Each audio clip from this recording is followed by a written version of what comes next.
Nesta 19ª aula de Física Geral 2, vou começar por recordar qual é o campo magnético produzido por uma linha de corrente. E voltar a dizer que a expressão que nós obtivemos, que foi esta, ela foi apenas sugerida pela expressão que tínhamos encontrado para o campo elétrico, produzido por uma linha de carga, por uma distribuição linear, estática de carga. Esta equação não foi deduzida com base em nenhuma lei fundamental do magnetismo. E isso é o que vamos fazer na aula de hoje. Vamos ver que esta expressão e qualquer campo magnético produzido a partir de correntes pode ser obtido a partir de uma lei fundamental que, no fundo, desempenha no magnetismo o mesmo papel que a lei de Coulomb desempenha na eletrostática. Pois aqui há de haver uma lei equivalente e essa chama-se a lei de Biot-Savart. Se nós tivermos aqui uma carga elétrica, esta carga cria um campo elétrico que é 1 sobre 4π epsilon 0, Q, a dividir por R ao quadrado, vezes R. E cria um campo a uma certa distância R, portanto, este é o vetor unitário R chapéu que aqui aparece, e claro, se ali colocarmos uma carga Q, ela vai ficar sujeita a uma força que é Q vezes E. Por isso é que nós chamamos a esta expressão também a lei de Coulomb, sendo certo que não foi Coulomb que a obteve. Aliás, ao tempo de Coulomb nem sequer havia o conceito de campo. O conceito de campo só apareceu na segunda década do século XIX. De toda a maneira, com esta forma de campo elétrico esta expressão, que é a expressão da força, essa sim obtida por Coulomb, é 1 sobre 4π epsilon 0, Q a dividir por R ao quadrado vezes R. Estas expressões são equivalentes e, por isso, esta mais esta é equivalente àquela, aqui em cima, e por isso nós podemos simplesmente designar esta por lei de Coulomb. O que é que a lei de Coulomb nos diz? Diz que a uma certa distância da carga, uma certa distância R, existe um campo elétrico cuja intensidade é diretamente proporcional à carga que gera o campo e inversamente proporcional ao quadrado da distância.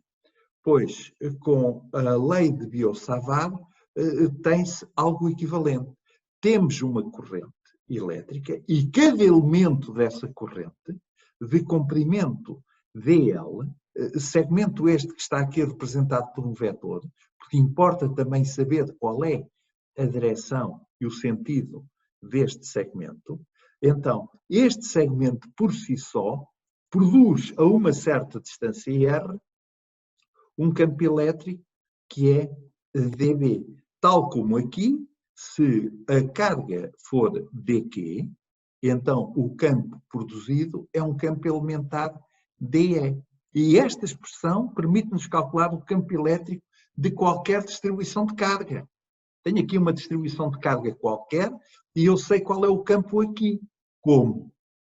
Fazendo a integração dos dEs, que são os campozinhos produzidos por cada uma das cargas que está nesta distribuição.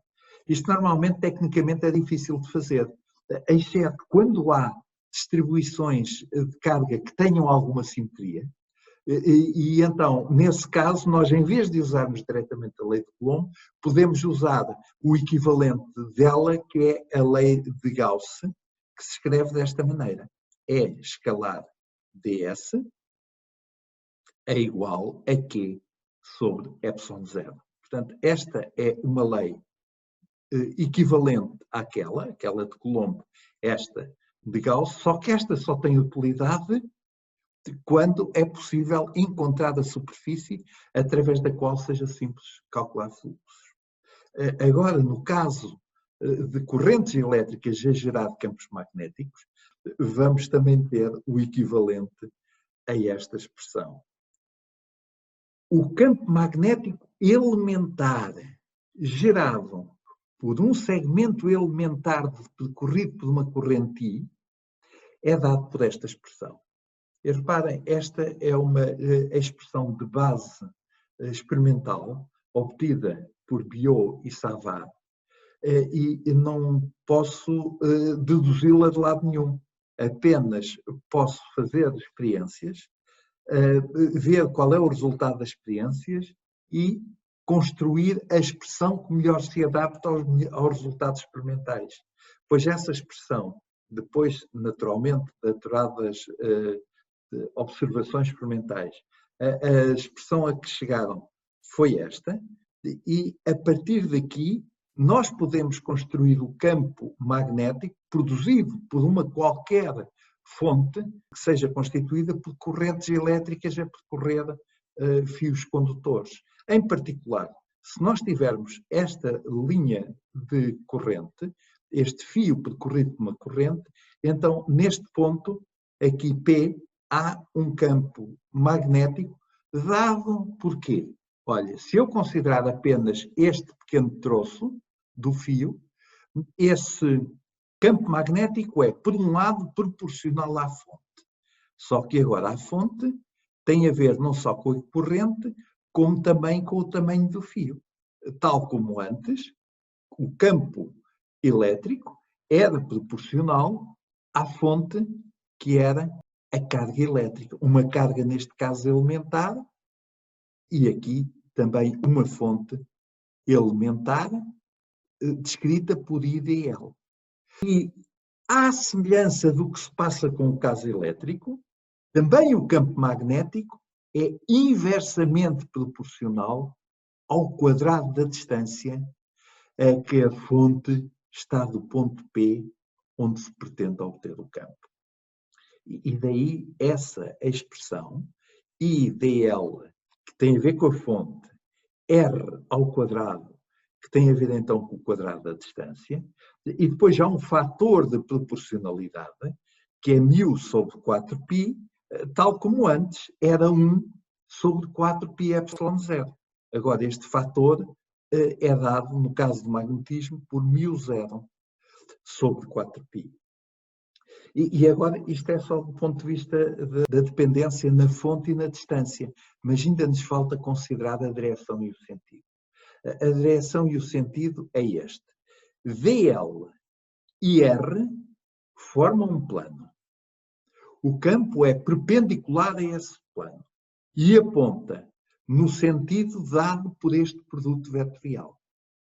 Então, se isto passar tudo no plano da tela do ecrã do computador, então o DL está no ecrã do computador, o R está no ecrã do computador, e por onde é que está o DB? Pois eu agora vou ter que rodar de DL para R, portanto um saca-rolhas tem que rodar neste, então tenho aqui um saca-rolhas na mão, e estou a rodá-lo neste sentido, e ele está a furar o ecrã para lá, ou seja, o campo DB está a apontar para lá, tal como está aqui representado. Este sinal significa que o campo magnético aponta para lá.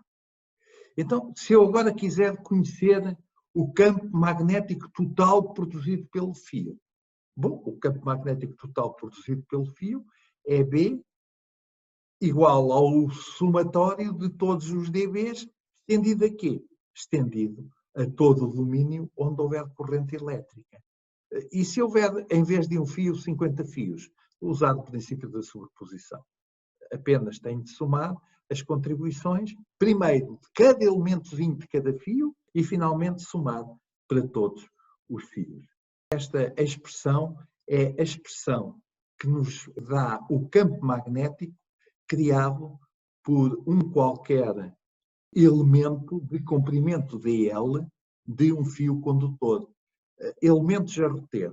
Não importa só a corrente que passa no condutor.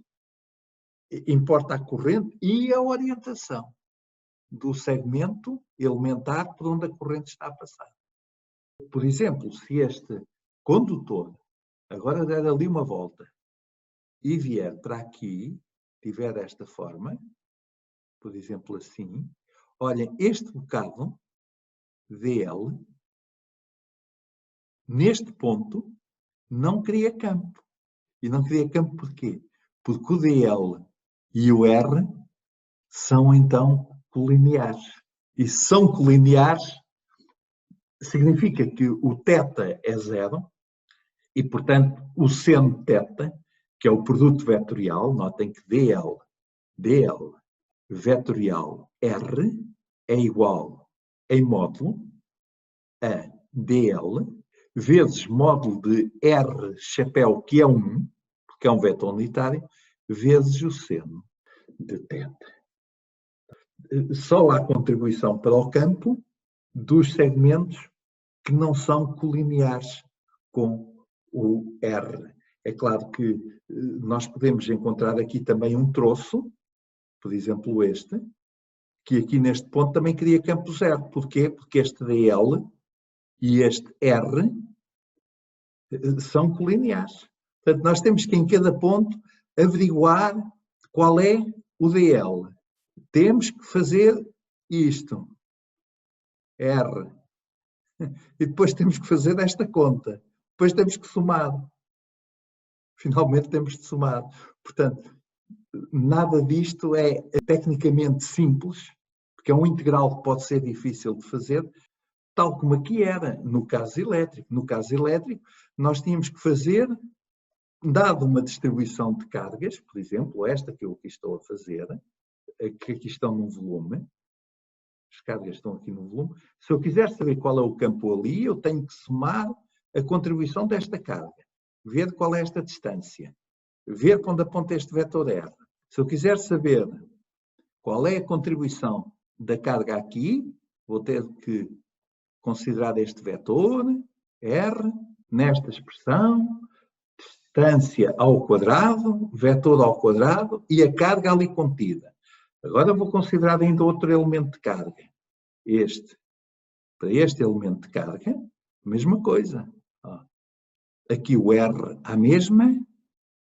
E agora neste ponto vou ter que fazer esta conta e vou ter que somar os DEs azul, o DE preto, o DE vermelho e vou ter que somar para as cargas todas que estão neste volume. E aqui a mesma coisa. Vou ter que somar para todos os segmentos que compõem esta corrente elétrica. É claro que há casos mais simples do que outros. Vamos começar por estudar o caso de um campo magnético que está a ser produzido por uma linha de corrente vertical infinita. Queremos saber qual é o campo produzido neste ponto P. E podem perguntar, mas esse campo nós já sabemos. É μ0i a dividir por 2πt. Não, isso foi eu que disse. Eu, na altura, afirmei, foi logo o primeiro slide da aula de hoje e um dos slides das aulas anteriores, que aquela expressão era apenas motivada pelo que nós já sabíamos de campos elétricos produzidos por linhas, por distribuições lineares estáticas de carga. Não era nenhuma dedução. A dedução vamos fazê-la agora com base na lei de Biot-Savart, tal como a vamos fazer para o caso de uma espira de corrente, como por exemplo esta que aqui está indicada. Estão a ver? Este que aqui está indicado é uma espira circular de raio R de corrente e quer saber qual é o campo magnético num ponto do eixo da espira. E se fora do eixo da espira é muito complicado do ponto de vista matemático de fazer esse cálculo. Vamos então fazer estes dois exercícios na aula de hoje. Número 1. Campo criado por uma linha infinita de corrente. Uma linha retilínea, uma reta. Ponto número 2. O campo criado por uma espira circular de corrente em pontos do seu eixo. Vamos então ao primeiro caso, que é um campo criado por uma linha infinita de corrente. Quero saber qual é o campo no ponto P. Se os segmentos DL, vou aqui escrever a lei de Biot-Savart, DB é igual a μ0 sobre 4π e DL vetorial R versor a dividir por R ao quadrado. Agora vou ter de considerar os elementos DL desta linha infinita e ver qual é a sua contribuição para o campo magnético no ponto P. Se o DL está no plano do ecrã do computador e se o P também pertence ao ecrã do computador, então DL e R definem um plano, que é o plano do computador. Por onde é que está o campo magnético? O campo magnético tem que estar perpendicular ao plano do computador. E, de novo, uso a regra do saca-rolhas para dizer que se eu rodo de DL para R, então o saca-rolhas progride para lá. Ou seja, o campo magnético há de ser um campo magnético dB, dado então por esta expressão, que é a lei de Biot-Savart, e que aponta para lá, ou seja, é um campo que eu posso aqui representar assim. É claro que há outra regra, que é a regra da mão direita. Se o polegar for no sentido da corrente, e a corrente é para cima, então o campo magnético é no sentido da curvatura dos dedos da mão. Ou seja, tenho aqui para cima e tenho os dedos assim curvados a apontar para o computador, portanto o campo magnético tem que ser para lá. Vamos então fazer este cálculo da seguinte forma. Primeiro, vamos estabelecer a direção e o sentido do campo. Já está. É dado pelo versor K, em que K aponta para lá. É um vetor unitário que aponta para lá. E agora vamos ver o módulo deste campo elementar dB produzido apenas por este segmento DL. E depois temos que considerar os segmentos DL todos desta corrente e que são, olha, um aqui embaixo, aqui, ó, um aqui, outro aqui, esqueci-me deste, outro aqui, são todos estes, está bem? Então, vamos ver primeiro quanto é que vale o campo magnético criado pelo segmento que aqui está vermelho. É dado por esta expressão, μ0 sobre 4π, IDL, a dividir por R ao quadrado, e vezes seno de θ, que é este ângulo, que é o ângulo que DL faz com R. Vamos chamar A à distância que vai do ponto P até à corrente. Esta é a corrente I, é o fio. Esta distância é fixa para todos os DLs, porque é só a distância que vai do ponto P até à corrente. Se este ângulo aqui é θ, este ângulo aqui é beta, que é 180 menos beta. E este aqui é alfa, que é então 90 menos beta.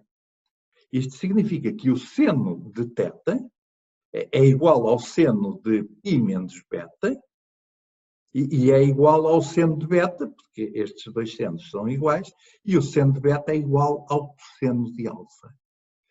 Em vez de estarmos a usar este ângulo θ, acaba por ser mais simples do ponto de vista da álgebra, considerarmos este ângulo alfa e, portanto, vamos substituir aqui o seno θ simplesmente por cosseno de alfa. Mas, antes disso, vamos ver em função de alfa quanto é que é esta distância R. A distância R é simplesmente A a dividir pelo cosseno de alfa. Ou seja, o cosseno de alfa é o cateto adjacente, que é a dividir pela hipotenusa, que é R. E já agora, quanto é que é o L? O L, que é a distância que vai daqui até aqui, vamos lá escrevê-la. Esta distância que vai daqui até aqui é L. Por isso é que este bocadinho é DL. É L a dividir por A é a tangente de alfa. A tangente de alfa é L a dividir por A. Estão a ver? Estou a chamar L ao tamanho deste cateto em relação a alfa. E porquê é que lhe chamo L? Porque a sua variação infinitesimal chama-se em módulo dl. Por isso este aqui é L. Pois bem, o dl é então dado desta expressão, dl é igual a A vezes D tangente de alfa. Tirei o A para fora. E agora tenho a diferencial da tangente de alfa. O que é a diferencial da tangente de alfa? O que é então o dl? O dl é A vezes D tangente de alfa, que é simplesmente D tangente de alfa a dividir por D alfa, vezes D alfa. Este até pode cortar com este, podemos ver assim, e o que aqui temos é a derivada da tangente de alfa. E quanto é que é a derivada da tangente de alfa? É 1 sobre o cosseno ao quadrado de alfa. Portanto, temos para dl o valor A vezes D alfa a dividir por cosseno ao quadrado de alfa. E agora só temos que ir ali em cima substituir. O dl é isto. O R é dado por esta expressão. A a dividir por cosseno de alfa, mas ao quadrado. E o seno de θ, não nos podemos esquecer, é o cosseno de alfa. Então, vamos juntar tudo. Juntando tudo, olha, este cosseno ao quadrado que vem do dl e este cosseno ao quadrado que vem do R ao quadrado, cortam um com o outro. Então, o que é que fica? Fica simplesmente o seno de θ, que é o cosseno de alfa. O d alfa vem daqui. E há aqui um A. Mas este A corta com um dos A's ao quadrados que estão no denominador, que vem de R ao quadrado, que vem desta expressão. Portanto, fica simplesmente assim. E nesta expressão, que eu vou copiar para a próxima página, a expressão é exatamente a mesma. Notem, dB igual a μ0 sobre 4π e d alfa cosseno de alfa a dividir por A. Vou copiar esta expressão exatamente para aqui. E agora, já posso fazer a integração, sendo certo que isto é constante, o 4π é constante, o A é constante, o I é constante, o μ0 é constante, portanto, tudo isto é uma constante. Então, qual é o integral que é preciso fazer? É o integral de alfa, e a função que temos de integrar é o cosseno de alfa. Notem que até o K é constante. Aponta sempre para lá. O campo magnético aponta sempre para lá. Então, quanto é que é o B? O B há de ser o integral de dB, há de ser a soma de todos os dBs, sendo que tudo isto que aqui está é constante, pode passar para fora do integral. E só temos de integrar. Aliás, até o K pode e deve passar para fora, porque é uma constante. É o vetor unitário que aponta para lá. Então, temos que fazer este integral, que é simples, que é a primitiva do cosseno de alfa, e depois tomada em π sobre 2, menos o seu valor tomado em menos π sobre 2. Ora, este integral dá simplesmente 2, porque a primitiva do cosseno é o seno, e portanto, toma-se o seno em π sobre 2, que é 1, menos o seno em menos π sobre 2, que é menos 1, portanto, tudo dá 2, e o resultado final é μ0i sobre 2πa. Uma nota sobre estes limites de integração. A variável que está a ser integrada é alfa. Como o fio é infinito, o alfa varia desde um ângulo que é menos π sobre 2, este, até um ângulo, quando estamos a considerar a outra extremidade do fio, que está no infinito, então o alfa tem como valor máximo π sobre 2. Por isso a integração se faz entre estes limites. Claro que se a linha fosse finita, por exemplo, entre este ponto A e o ponto B, Pois, então, o alfa, limite inferior de integração, seria este, alfa 1, e o limite superior de integração seria alfa 2, valores estes que iriam substituir os que aqui estão, menos π sobre 2 e mais π sobre 2. Retomando então a apresentação. Notem o que é o A. O A é a distância de P até à corrente. Notem que este é exatamente o que tínhamos previsto com base na intuição para o campo B criado por uma linha. Eu considerei um destes pontos, ou este, ou este, ou este, que estão no plano do ecrã. Eu ia dizer do quadro, mas não é do quadro, é do ecrã. E se eu tivesse considerado este ponto? É a mesma coisa, o que importa é a distância a que estamos da corrente e importa considerar então o plano definido pela corrente e por este ponto. De resto, era tudo exatamente igual. Portanto, mostramos com base na lei de Biot-Savart, que esta sim é uma lei fundamental do magnetismo, equivalente à lei de Coulomb no caso das cargas elétricas, que uma linha de corrente cria um campo que é diretamente proporcional à corrente e inversamente proporcional à distância a que estamos da corrente elétrica. Vamos agora ver o outro exemplo. O campo criado por uma espira é uma circunferência de raio R percorrido por uma corrente I, e não importa o que é que gera esta corrente. Não há aqui nenhum gerador, vamos supor que há aqui está um supercondutor onde foi colocada uma corrente I que está sem atenuação a manter-se nesta espira. E queremos saber qual é o campo neste ponto P. Qual é o campo no ponto P? Bom, e a resposta é dada pela lei de Biot-Savart, ou seja, temos que, agora com vetores, que o dB é igual a μ0i a dividir por 4π r ao quadrado, e agora temos dl vetorial r. Está bem? Temos a direção e sentido, são dados por este vetor. Ora, veja, tenho o dl, é tangente à circunferência, que é a base do cone, que é a espira. E o R é uma geratriz do cone.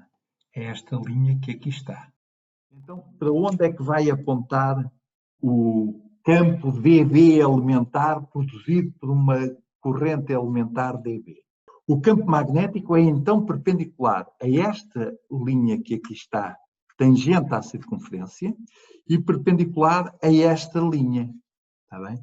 Portanto, o campo magnético é assim. Perpendicular, então, a esta linha que está vermelha, eu quero mostrar tudo aqui. Perpendicular à linha vermelha e perpendicular ao plano tangente a esta superfície cônica, precisamente sobre esta linha e que contém esta linha vermelha. Está aqui representado o que eu acabo de dizer. Tenho aqui o DL, aqui embaixo, DL, vou avivá-lo.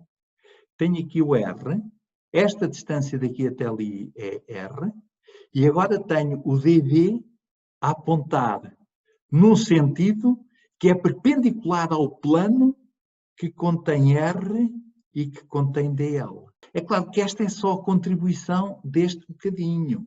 E a contribuição deste bocadinho há de ser semelhante. Portanto, o que nós temos que fazer é somar as contribuições de cada bocadinho, mas estão a ver que se vamos girar à volta, se vamos andar à volta da espira, então este dB também anda à volta.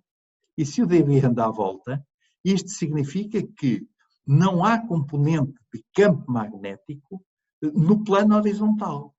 A componente do plano do campo magnético tem de estar sempre no plano vertical e é dada, cada contribuição elementar não é por dB, é por dB vezes o cosseno deste ângulo.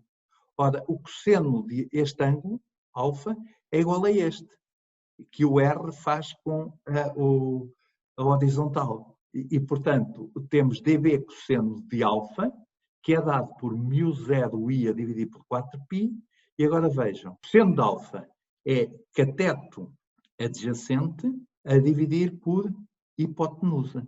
Mas a hipotenusa vale R, que é igual à raiz quadrada de R ao quadrado mais H ao quadrado. E, portanto, temos aqui um R ao quadrado e temos um R que vem aqui do cosseno de alfa. O cosseno de alfa é, então, R maiúsculo a dividir por R minúsculo. E por isso nos aparece neste denominador 3 meios, R ao quadrado mais H ao quadrado, que é o R ao quadrado, levantado a 3 meios. E agora notem o seguinte, μ0 é uma constante, I é uma constante, 4π é uma constante, R é uma constante, RH é uma constante se este ponto P for fixado, isto é, queremos calcular o campo neste ponto. Então o H é a altura acima do centro da espira, é dado por um certo valor. E, portanto, tudo isto são constantes, só temos de fazer a integração em DL. E esta integração em DL é simplesmente 2π vezes R. E, finalmente, temos que o campo magnético num ponto do eixo da espira é μ0i sobre 4π, mas a multiplicar por 2πr. Ora, este 2π corta com aquele 4π e fica só 2 em denominador. E este R multiplica por aquele e fica R ao quadrado.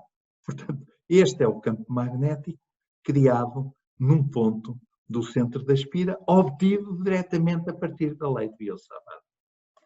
Alguém quer fazer alguma pergunta? Não percebi bem de onde é que veio, como é que passámos a dB para dB cosseno de alfa.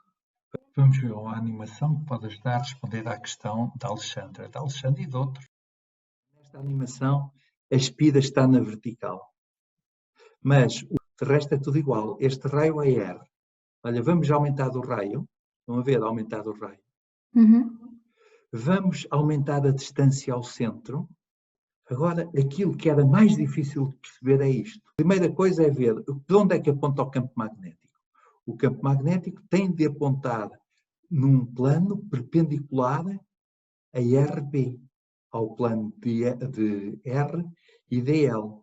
Este é o plano RDL. Querem vê-lo melhor? Estão a vê-lo? Sim. É o plano que o DL está a fazer com o R. Olha, vou andar assim, vou continuar a andar. Reparem que a grandeza do dB, onde é que está o dB? O dB é este.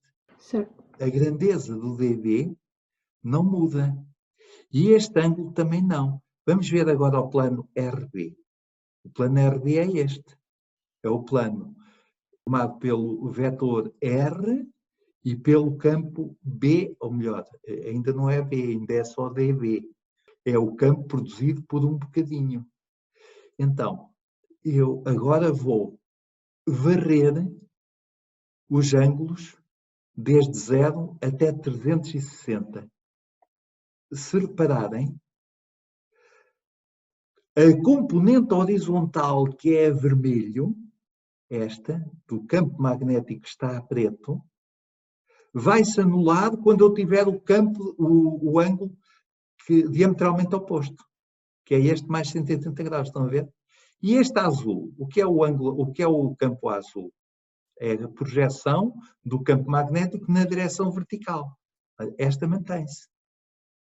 Estão a ver? Tudo que é na horizontal anula-se. Eu estou a dizer na horizontal, mas a minha espira agora não está como eu tinha, não está na horizontal, está bem? Então, tudo o que é a projeção deste campo, do campo B, que é este a preto, neste plano, anula-se. Porque eu dou a volta completa. Está bem?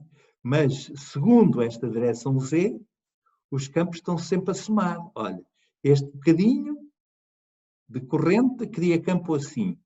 E este bocadinho de corrente que é igual em tamanho. cria um campo que é azul, que é igual. É por isso que eu estou a somar o dB cosseno de alfa. Eu não posso somar os dBs. Se eu somar os dBs, quanto é que eu obtenho? As componentes horizontais, ainda no nosso, quando falo em horizontal, é no nosso caso em concreto. Sim. Está bem? Em que tinha a espira na horizontal. Uma vez só que esta figura há bocadinho estava rodada. Olha, agora imaginem este bocadinho de L a circular por aqui. Então o que é que acontece a este dB? Também dá a volta. E se ele dá a volta, então as componentes horizontais de dB vão se anular quando os ângulos diferem de 180 graus. E segundo a vertical, a contribuição é sempre a mesma, é sempre dB cosseno de alfa. Nunca se anulam. E o campo vai dar este resultado. Quando H é igual a zero, então temos o centro da espira e fica R ao quadrado levantado a 3 meios. Ora, R ao quadrado levantado a 3 meios corta com o R ao quadrado em cima e fica 1 sobre R apenas. Ou seja, fica no centro da espira, aqui, o campo B aponta para cima e é dado por μ0i sobre 2. E agora ponho H igual a 0. Se eu ponho H igual a 0, fica só 2R. E há uma maneira também prática de nós vermos que o campo ali é para cima. Agora pomos os dedos da mão direita no sentido da corrente e o polegar é no sentido do campo que é criado por essa corrente.